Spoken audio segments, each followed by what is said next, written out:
Всевышний Аллах ответил на дуа жены Имрана.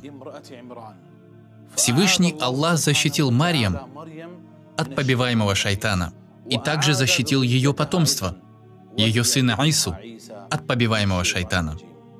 Шайтан никак не мог подступиться ни к Марьям, ни к ее сыну Иси. У него не было над ними власти. Всевышний Аллах сохранил их от наущений шайтана. Мало того, шайтан не прикоснулся к Марьям, когда она родилась, и также не коснулся Иисуса, когда тот родился.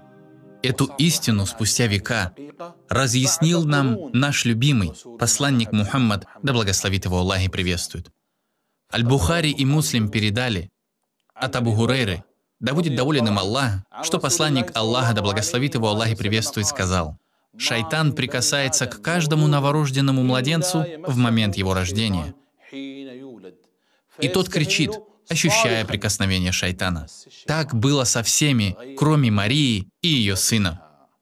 Кроме Марии и ее сына. Затем Абу Гурейра сказал: «И прочитайте, если пожелаете, аят. Поистине, я прошу тебя защитить ее и потомство ее от шайтана изгнанного, побиваемого». Посланник Аллаха, да благословит его Аллах и приветствует, в этом хадисе объяснил нам, почему младенцы плачут, выходя из чрева своих матерей.